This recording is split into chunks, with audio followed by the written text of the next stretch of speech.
At my daughter's wedding, she introduced me as the help. Her new in-laws mocked my outfit. I stayed silent as they humiliated me, then calmly took the microphone and made an announcement that drained the color from their faces. You can learn a lot about a person by the choices they make when they think no one who matters is watching. My name is Jim Hayes, and tonight, I learned everything I needed to know about my own daughter. Imagine this. You're in a ballroom that smells like money and white roses. 350 of the most influential people in Connecticut are raising their glasses to celebrate a marriage you, and you alone, made possible. And as they do, your daughter, the little girl you taught to ride a bike and bait a fishing hook, introduces a complete stranger as her father. Not just introduces him. She tells the entire room that you, her actual father, are dead. I'm sitting at table 18, tucked away by the swinging kitchen doors, watching this ghost story unfold. Every vendor, every $1,000 flower arrangement, every shimmering piece of crystal in this $500,000 fantasy was funded by the bank account of the dead man. Me. But here's the thing about ghosts. Sometimes they come back to haunt you. What my daughter Victoria didn't know when she so carelessly erased me from her story is that the dead man still held all the power. Every contract for this palace of pretense had my signature. Every single payment came from my company. And in the inside pocket of my rented tuxedo, I was holding the final check. A check for $340,000. The check that would keep this perfect, beautiful lie running for the rest of the night. 26 years. 26 years of raising her. 6 months of meticulous planning for her dream wedding. All leading to a single breathtaking moment of betrayal that changed everything. What happened next shocked even me. And it definitely wasn't what those polished Greenwich socialites expected from a simple plumber, who looked like he'd borrowed his clothes for the occasion. Before I tell you how this story ends, I have to ask, have you ever been made to feel invisible in a room full of people, a room you built for them? Because tonight, my daughter learned that some bills, the most important ones, come due in ways you can never ever see coming. The story begins, as these things often do, with the quiet hum of expensive engines. It was Saturday, June 15, 2024, a little after 4:30 in the afternoon at the Ashford Estate in Greenwich, Connecticut. A place where the grass is greener because they literally import it. I pulled my 2019 Ford F-150, still with a bit of mud on the tires from a job site last week, into the valet line. I was sandwiched between a black Bentley that looked like it could drive itself and a silver Mercedes that gleamed like a freshly minted coin. The valet, a kid who couldn't have been more than 20, with carefully styled hair and a look of profound boredom, approached my window. He eyed my truck like I just parked a dead fish at the front door of a 5-star restaurant. There was a flicker of, not quite disgust but maybe pity. He probably thought I was a lost contractor. But he took my keys anyway. Professional courtesy, I guess. Or maybe he just didn't want the Ford leaking oil on the pristine cobblestones. My tuxedo was from Men's Warehouse. $89 for the day. It felt stiff like a cardboard costume. The fabric didn't move with me. I moved inside it. I could feel the polyester blend against my skin, a constant reminder that I didn't belong. Every other man gliding past me wore suits that breathed. Bespoke creations that probably cost more than my first truck. You don't spend 30 years building a business from the ground up without learning the difference between quality and pretense. The irony was I was the one paying for all their champagne, and they had absolutely no idea. The moment I stepped inside, the sheer scale of the wealth was blinding. The air was thick with the scent of lilies and expensive perfume. Crystal chandeliers, $25,000 each according to the invoice, cast a warm golden light over 350 of Connecticut's finest. The guest list read like a who's who of old money. Families whose names were carved onto hospital wings and university buildings. People who had never worried about making payroll, or what a sudden freeze does to copper pipes. And then I saw her. Victoria. My daughter. She was floating through the crowd in a $32,000 Vera Wang gown, a cloud of white silk and delicate lace. She looked like a princess from a fairy tale. For a split second my heart swelled with a familiar, aching pride. This was it. This was the life I'd worked to give her. A life without busted knuckles and 16-hour days. She saw me enter. Our eyes met across the vast, crowded room. And in that instant I saw not recognition, not love, but a flash of pure, unadulterated panic. She looked away so quickly it was like our connection had never happened. That's when the cold dread began to pool in my stomach. A wedding planner with a clipboard and a tactical earpiece, a woman named Melissa Chun who I'd exchanged dozens of emails with, approached me. You must be. She scanned her list, her finger tracing the names. She found me at the bottom. Mr. Hayes. Table 18. Table 18. I knew exactly where that was. It was in the geography of every wedding, tucked away by the kitchen door, where the catering staff rushed back and forth with trays of hors d'oeuvres, where the bass from the sound system had a slight irritating buzz. It's where you seat the relatives you have to invite but don't want to explain. The second cousin who tells inappropriate jokes. The great aunt who complains about the food. The father you're ashamed of.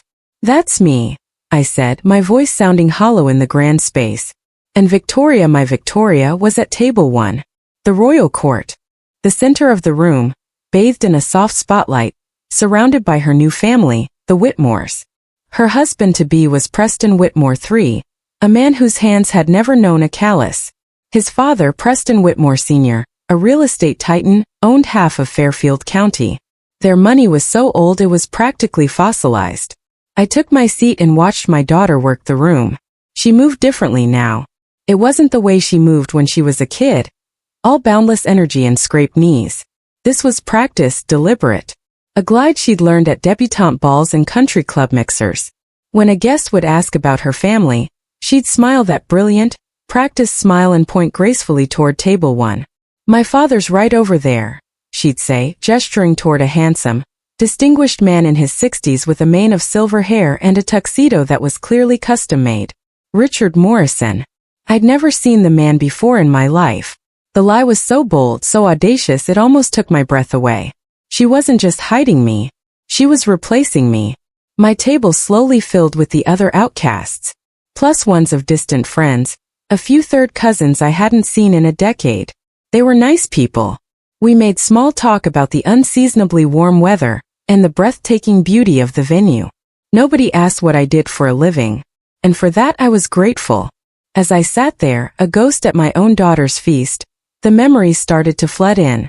Not the grand moments but the small ones. The ones that build a life.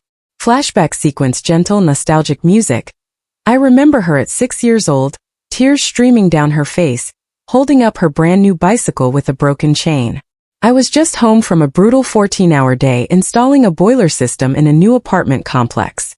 My hands were stained with grease, my back ached, but I sat down on the driveway pavement right there, in my work clothes, and took the chain apart link by link. She sat next to me watching with wide, curious eyes. How do you know how to fix everything, Daddy? She'd asked.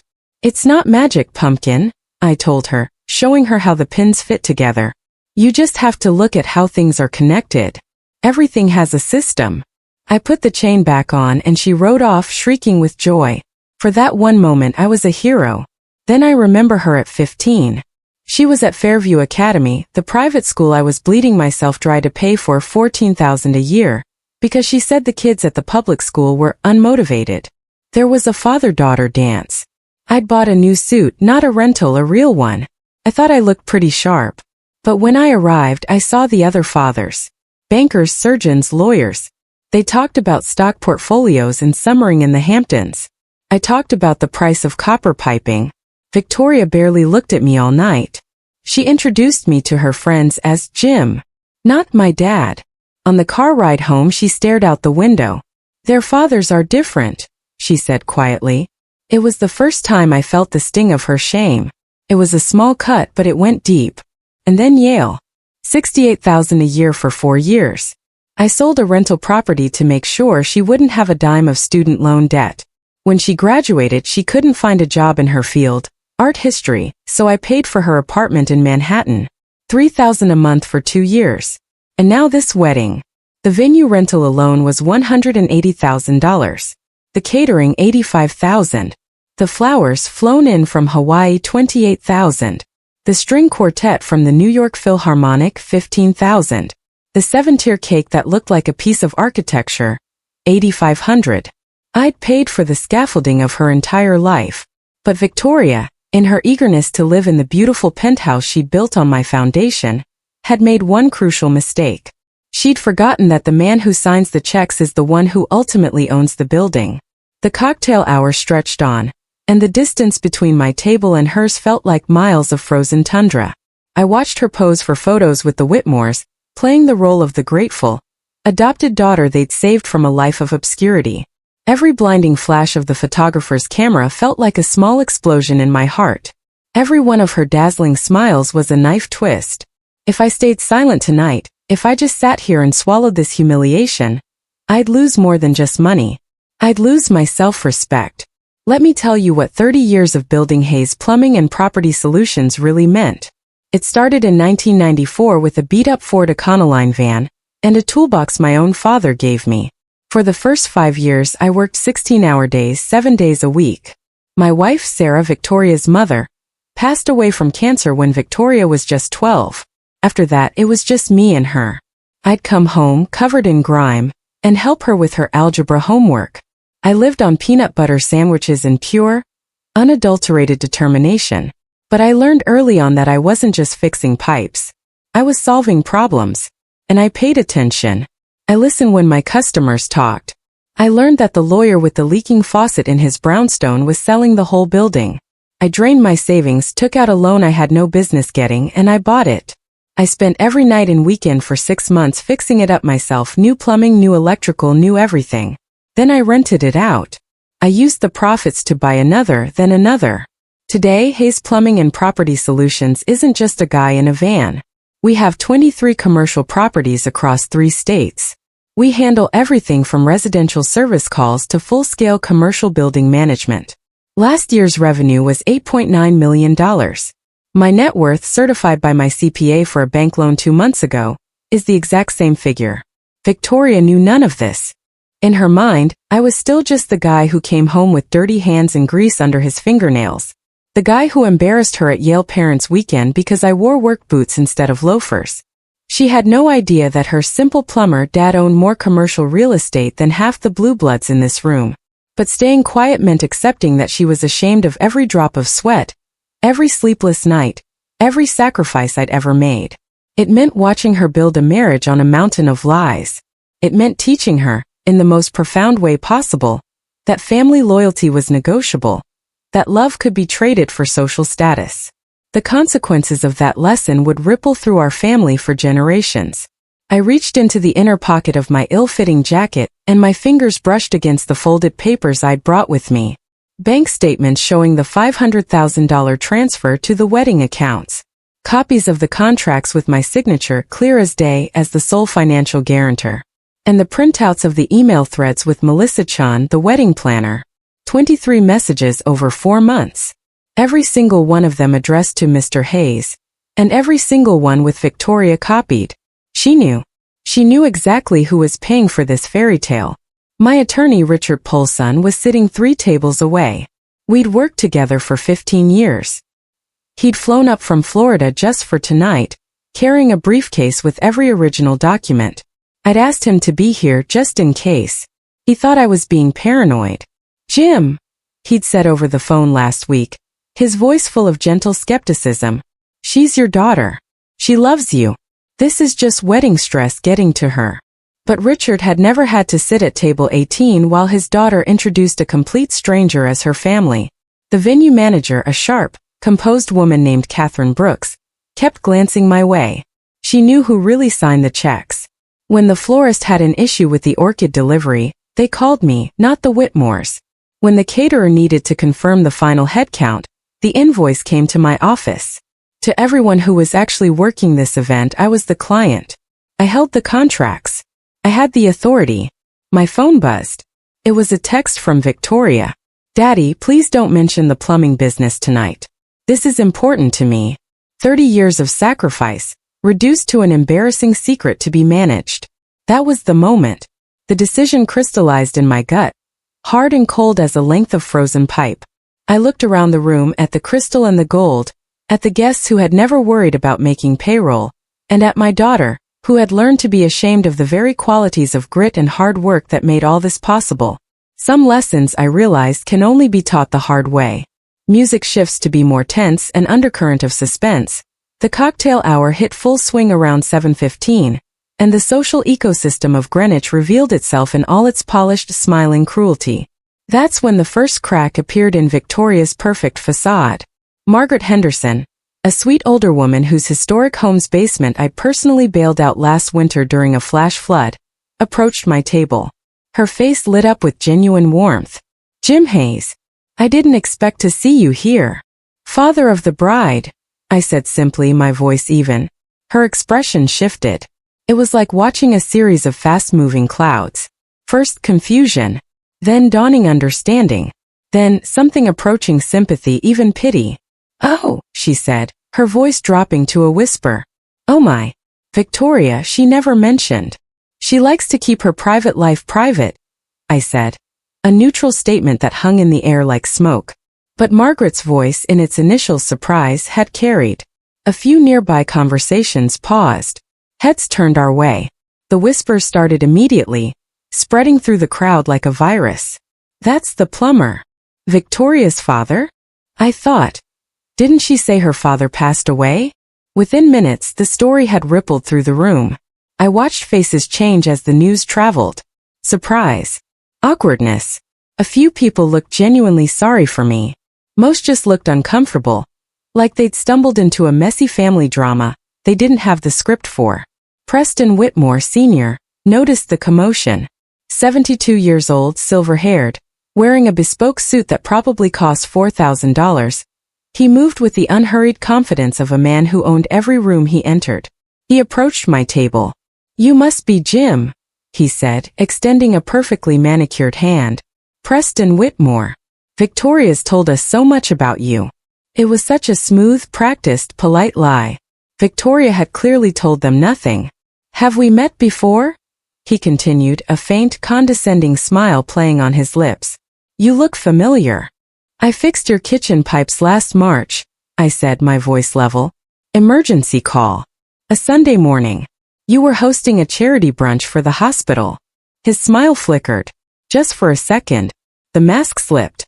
Then it was back, more force this time. "Ah yes. Of course. Well, you do excellent work. Thank you. Victoria is fortunate to have such a practical father." Practical. Not successful. Not accomplished. Practical. Like a tool you keep in the garage for when something breaks. He patted my shoulder, a gesture that managed to be both patronizing and dismissive in one smooth motion, and then he glided away. But the damage was done. The entire room now knew. The bride's real father wasn't the distinguished gentleman at table 1. He was the help. I watched Victoria's reaction from across the room. She'd seen the conversation. She'd seen the whispers. Her face flushed a deep, blotchy red, then went pale. She said something sharp to Preston 3, her fiancé, who immediately looked in my direction. The look he gave me wasn't friendly. It was curiosity mixed with cold assessment, like he was calculating whether I was a genuine threat to his perfect evening. The mood had shifted. What started as elegant anticipation now carried an undercurrent of live-wire tension. Guests kept glancing between my corner table and Victoria's center stage. The math didn't add up and everyone knew it. Catherine Brooks, the venue manager, appeared at my elbow like a ghost. "Mr. Hayes, is everything all right?" Her voice was low, laced with professional concern. She'd been dealing with me for months. She knew exactly which signature appeared on the checks. "Everything's perfect, Catherine," I said. "If you need anything," she stressed, "anything at all, please let me know immediately." She emphasized the word immediately in a way that told me she understood the delicate, explosive dynamics at play. Catherine had worked in Greenwich long enough to recognize the sound of a social hierarchy about to collapse. Then came Preston III. 28 years old, Harvard MBA. A trust fund baby who'd never earned a callus in his life. His handshake was weak, the grip of someone who'd never held anything heavier than a golf club. "Sir," he said, the word dripping with false deference, "I want to thank you for raising such an incredible woman." "She is incredible," I agreed. "Victoria mentioned that you've had some challenges over the years." Challenges? As if working for a living was a character flaw to be overcome. "We all have challenges," I said. "Of course," he said, his smile not reaching his eyes. "But I want you to know that she'll never have to worry about money again. The Whitmore family takes care of our own." Our own. Like she'd been adopted out of poverty instead of choosing to abandon her family. That's generous of you, I said. Family is everything to us, he added, delivering the final subtle blow. Blood or otherwise. Blood or otherwise. The insult was unmistakable. Victoria might carry their name now, but in their eyes she'd never truly be one of them. She'd always be the charity case, the girl they rescued from working-class obscurity. He gave me one last smile, the kind of smile a shark probably wears right before it feeds, and returned to his table. But as he walked away, I noticed something he'd missed in his rush to establish dominance. My attorney, Richard Poulson, was making his way discreetly toward the stage area. Victoria caught my eye across the room. For just a moment our gazes locked, and I saw real fear there. The primal fear that comes when you realize your carefully constructed world is built on a lie, and the truth is walking toward you with a wrecking ball. She'd traded her family's love for social acceptance. She'd chosen status over substance. But she'd forgotten the most important rule of any transaction. Always know who holds the real power. And tonight, she was about to learn that power isn't inherited. It's earned. My phone buzzed again. A text from Catherine Brooks. Final payment confirmation required by 9 p.m. I glanced at my watch. 7:45. The ceremony would start in 15 minutes. Victoria's perfect timeline. Executed with military precision. But timelines can change quickly when you're the one holding the checkbook. Music becomes more dramatic, a slow building crescendo. 8:45 p.m. dinner service was in full swing. The ceremony had been flawless. Victoria, radiant in her Vera Wang gown, Preston III, playing his part with practiced perfection. They looked good together. A perfect couple for a perfect life. But the real performance, the one that mattered, was about to begin. Preston Whitmore Sr. stood to give his toast. The room quieted instantly. 350 guests turned their attention to the head table. Crystal glasses caught the light from those $25,000 chandeliers. The moment felt suspended, perfect, like a photograph from a society magazine. Friends, family, and honored guests. Preston Sr. began, his voice resonating with the effortless authority of old money and older privilege. Tonight we celebrate not just the union of two young people, but the joining of two families. Polite applause, knowing smiles. Everyone understood their role in this theater. Victoria, he continued, turning to my daughter with a benevolent smile, you have brought such joy into our family. Your grace, your intelligence, your character. These are the qualities that make us so proud to call you our daughter. Our daughter. The phrase landed like a physical blow. But I especially want to thank the man who raised you to be the remarkable woman you are today. And then he did it. Preston Sr. raised his glass, looked directly at Richard Morrison, the distinguished stranger, the imposter sitting at the head table, and said, to Victoria's father, a man who embodies everything we admire about integrity and dignity. The room erupted in applause. 350 people rose to their feet, their glasses raised toward a man who had never changed my daughter's diaper, never stayed up all night when she had a fever, never sacrificed a single damn thing for her happiness. Victoria beamed, her smile radiant and grateful. She raised her own glass toward Morrison, mouthing the words, I love you, Daddy, for the whole world to see. 26 years of fatherhood, erased with a single toast. But Preston Sr. wasn't finished. He was enjoying the spotlight.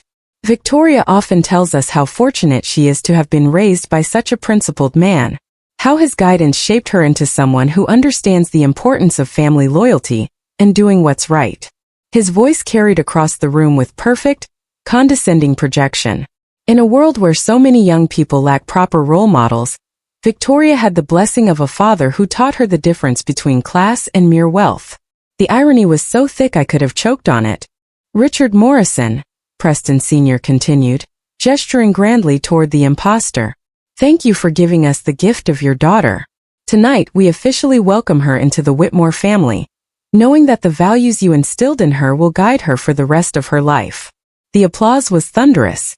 I watched as guest after guest turned to Morrison, nodding their approval.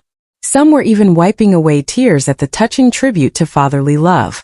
No one looked at me. I sat at table 18, invisible in my borrowed tuxedo, A ghost watching my daughter accept praise for the values I had taught her, while giving all the credit to a man she'd probably met 6 months ago. But then something interesting happened. Margaret Henderson, who'd spoken to me earlier, was frozen, her glass halfway to her lips. Dr. Walsh looked completely bewildered, glancing between Morrison and my corner table. Sarah Chan, the restaurant owner, had stopped applauding entirely and was staring directly at me, her expression one of growing outrage. They remembered. They knew. And they weren't the only ones. Catherine Brooks stood near the kitchen entrance, her professional smile strained at the edges. She held her phone in one hand, probably checking on the final payment that still hadn't been processed. Her 2 assistant managers flanked her, all 3 watching my table with barely concealed anxiety. The catering staff had paused their service, and I saw their supervisor glance at his watch. 9 p.m. The deadline. They had their orders. Preston Sr. concluded his toast with a flourish. To Victoria and Preston. May their marriage be as blessed as the family that raised her. The room exploded in celebration. Guests surged toward Morrison to offer congratulations. Victoria hugged him tightly, tears of something streaming down her face. That's when I stood up. The room was still buzzing, but a few people noticed my movement. Margaret Henderson watched me, her eyes wide with understanding. Dr. Walsh had gone pale. He knew what was about to happen. I walked slowly, deliberately toward the stage. Each step felt final. The point of no return. Victoria saw me coming. Our eyes met across the crowded room, and in that instant, the radiant joy on her face collapsed into sheer terror. She saw something in my expression that she'd never seen before. Not disappointment. Not hurt. Cold, hard resolution. Preston 3 stepped protectively closer to her.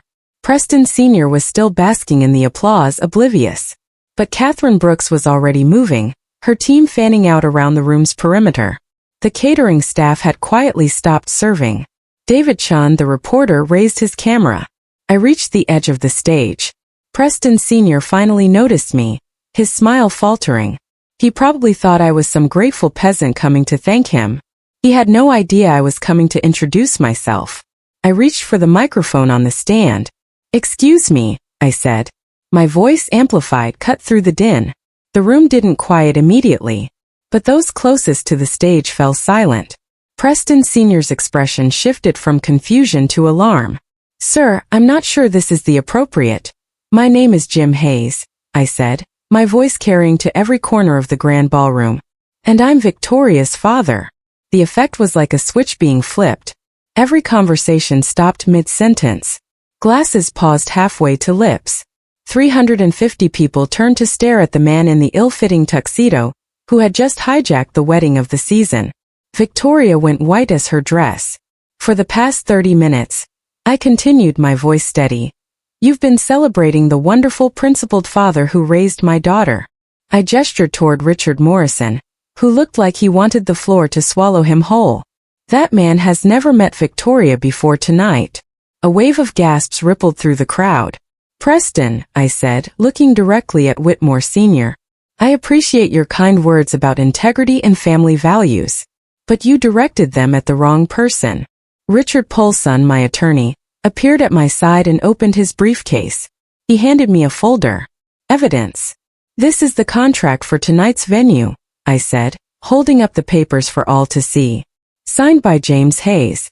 "That's me." "This is the catering agreement for $85,000. Also signed by James Hayes. The flowers $28,000. The musicians $15,000. Every single vendor agreement for this $500,000 evening." The faces in the crowd were a sea of shifting emotions. Confusion turning to shock, shock turning to understanding. "Every penny for this wedding," I said, my voice rising slightly, "was paid by my company, Hayes Property Solutions." Victoria found her voice. A choked, desperate whisper. "Daddy, please don't." "Don't what, Victoria?" I asked, my tone still calm but with an edge of steel. "Don't tell the truth? Don't embarrass you in front of your new important friends? Don't exist." I held up my phone, showing the banking app on the screen. "This is the business account for Hayes Property Solutions. Current balance, $12.3 million. A company I started 30 years ago with a used van and a toolbox." The room was dead silent. Catherine Brooks approached the stage, flanked by her managers. "Mr. Hayes," she said, her voice professional but firm, and loud enough for everyone to hear. "We need to discuss the final payment authorization." Perfect timing. "Of course, Catherine," I said. "You need the final $340,000 before you can complete tonight's service." Preston Sr. looked utterly bewildered. "What final payment?" "Everything was arranged." "Everything was arranged by me," I said. "The Whitmore family has not paid one single cent for tonight's celebration." I turned back to the crowd, to the sea of recording phones. For 6 months my daughter asked me to hide who I was. She was embarrassed that her father was a plumber. Tonight she went one step further. She told you I was dead. She erased 26 years of our life together to maintain her new social status. I held up a printed email. And for those of you who think she didn't know, these are communications between Victoria and the wedding planner. Victoria was copied on every single invoice, every single payment confirmation. She knew exactly who was funding her dream wedding. I looked at Catherine Brooks. "So now we come to the final payment. $340,000. I reached into my jacket pocket and pulled out the folded check. The check that would keep the party going. The room held its breath. "Catherine," I said, my voice ringing with clarity, "as the client whose signature appears on every contract, I have one question for you. Does this venue provide service to people who are ashamed of their families?" She looked trapped. "Sir, because I am not interested," I said, my voice dropping but gaining intensity, "in funding a celebration built on my own humiliation." I looked at the check in my hands. $340,000. Made out to Ashford Estate Catering. Signed and ready. Then I tore it in half. The sound of ripping paper was the loudest thing in the room. It echoed like a gunshot. "The contracts are void," I announced. "No final payment means no continued service. I believe that's standard hospitality industry practice." Victoria screamed. Not a cry of surprise. It was a full-throated guttural scream of pure panic and rage. "You can't do this," she shrieked. "This is my wedding." "Yes," I said calmly. "It was." Music shifts to chaotic, then fades to a melancholic empty sound. The silence lasted for exactly 3 seconds. Then chaos erupted. Victoria, her face a mask of disbelief and fury, launched herself toward the stage, her $32,000 gown trailing behind her like a silk accusation. "Daddy, you can't. Please, there has to be another way." But there wasn't another way. That's what she'd never understood about the real world. The world outside her storybooks and Yale classrooms. When you make certain choices, you eliminate other options. When you burn a bridge, you can't just walk back across it. Preston, 3, his face flushed with anger, grabbed my arm. "You're insane. You can't destroy my wife's wedding over some petty grudge." "It's not a grudge," I said, shaking his weak grip off my arm with ease. "It's a lesson in consequences." Catherine Brooks was already on her radio, speaking in rapid-fire, coded instructions to her team. "Attention all stations. Service suspension is in effect immediately. Secure all outstanding vendor payments. Contact supervisors." The well-oiled machine of the reception went into reverse. The catering staff began clearing tables with cold, professional efficiency. Servers collected half-full wine glasses from the hands of startled guests. The string quartet stopped mid-piece, their instruments lowering in confusion. Preston Sr.'s face had gone a dangerous shade of purple. "This is outrageous. I'll have you arrested. I'll sue you for everything you're worth." "On what grounds?" Richard Polson, my lawyer, stepped forward, his briefcase still open. "My client fulfilled his contractual obligations. He paid $260,000 up front. The final payment was contingent on satisfactory service completion." The service was satisfactory. Whitmore sputtered. "Was it?" I asked, looking him dead in the eye. "Because part of the service I paid for was having my family treated with respect. That didn't happen." Dr. Walsh, the doctor whose building we'd renovated, approached the stage, his face grim. "Jim, I owe you an apology. I should have said something earlier." "No apology needed, James," I said. "You're not responsible for my daughter's choices." But other guests were reacting differently. I could hear fragments of heated conversations. Despicable behavior. How could she do that to her own father? The Whitmores should have known better. David Chun from the social register was in his element, interviewing stunned guests, his photographer capturing every moment of the spectacular collapse. This wouldn't just be local gossip. This would be a documented, published, permanent stain. Victoria had collapsed into a chair at the head table, her perfect dress now looking like a shroud. 26 years, she sobbed into her hands. You're throwing away 26 years over one night. I'm not throwing anything away, Victoria, I said, my voice softer now. You already did that when you told 350 people I was dead. The venue was emptying rapidly. Guests, not wanting to be part of the fallout, gathered their belongings and headed for the exits. The old money crowd in particular seemed deeply uncomfortable with such a raw public display of emotion and, more importantly, finance. Preston Whitmore Sr. made one last, desperate attempt at control. He cornered me near the exit. Hayes, let's be reasonable. Name your price. Whatever you want. Money, property, business connections, we can work this out. He still thought this was a negotiation. You think this is about money? I asked, a sad smile on my face. Everything's about money, he hissed. That's where you're wrong, I said. I folded the two pieces of the torn check and put them in my pocket. This is about something you can't buy. It's about respect. Within 30 minutes, the grand ballroom was nearly empty. Victoria sat alone at table 1. Her new husband and in-laws were huddled in an urgent, furious conversation near the exit. Preston III kept glancing at his wife with an expression that was no longer love, but something that looked a lot like disgust. This wasn't the sophisticated, well-connected family he thought he was marrying into. Richard Morrison, the fake father, had slipped out 20 minutes ago, disappearing into the night like the phantom he was. I approached Victoria's table. She looked up at me, her eyes red-rimmed and full of hatred. Are you happy now? You've ruined everything. I didn't ruin anything, I said quietly. I just stopped paying for the illusion. Across the now empty ballroom, Preston III's angry voice carried. You said you'd handled the financial arrangements. You said everything was covered. We assumed. Preston Sr. began. You assumed wrong. Preston III snapped. Do you have any idea how this looks? My wife's father just publicly humiliated our entire family. The social register reporter got everything. By tomorrow morning, everyone in Greenwich will know we hosted a wedding we couldn't afford to pay for. And there it was. That was the real wound. Not that Victoria had lied. Rich people lie about inconvenient relatives all the time. The problem was that the lie, and their own financial impotence, had been exposed. Publicly. Dramatically. In their world, image was everything, and their image was now permanently tarnished. Victoria stood up slowly, her dress rustling in the cavernous silence. For a moment, she looked like the little girl who used to wait for me to come home from work. I loved you, she said, her voice a raw whisper. Despite everything, I did love you. Past tense. You just destroyed my marriage before it even started. No, Victoria, I said, the weight of the night finally settling on my shoulders. You did that when you chose shame over family. I just made the consequences visible. As I turned to leave, she called out one last time, her voice cracking. Daddy, will you ever forgive me?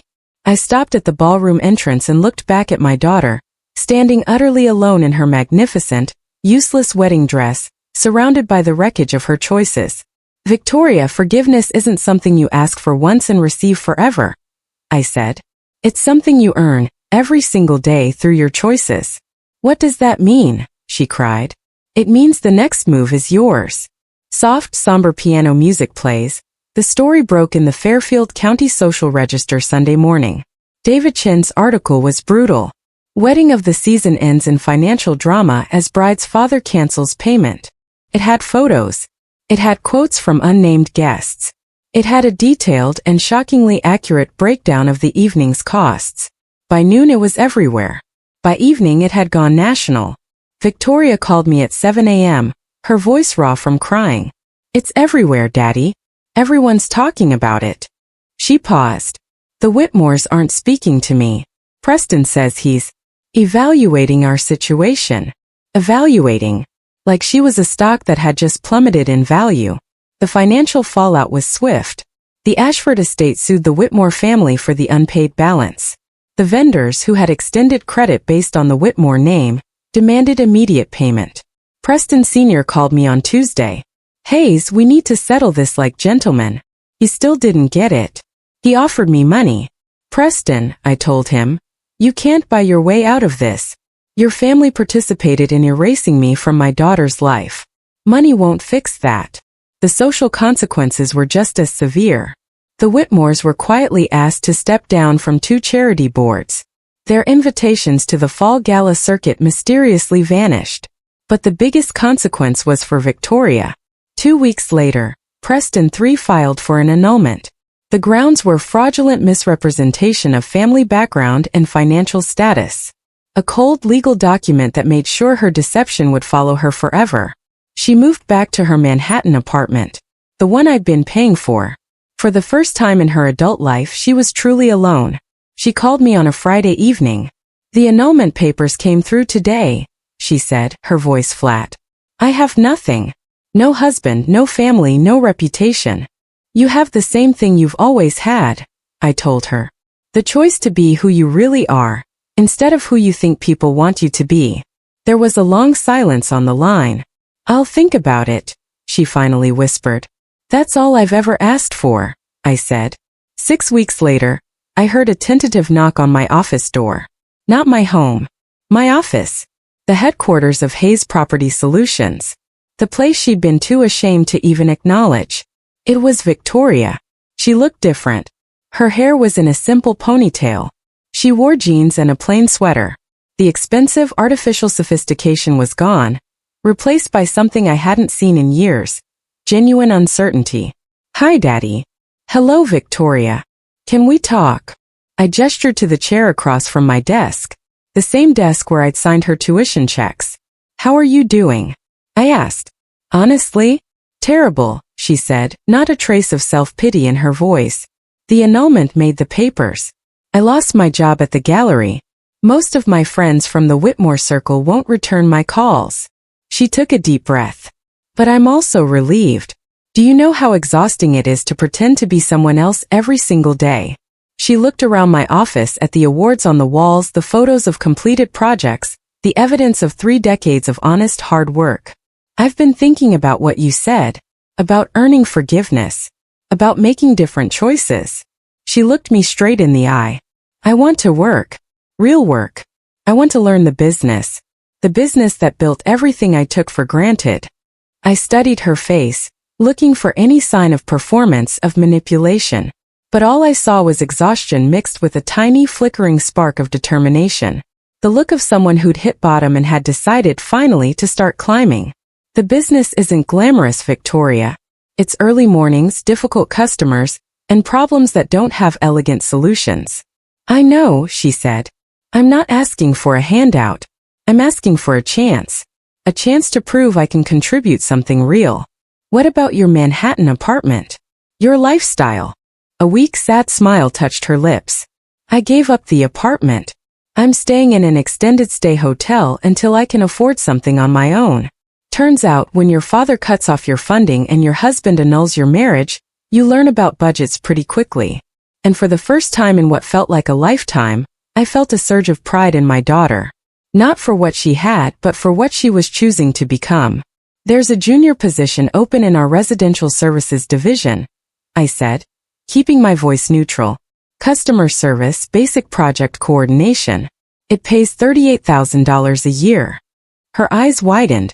"That's more than I've ever earned in my life." "You'll be starting at the bottom," I warned. "Reporting to managers who are younger than you.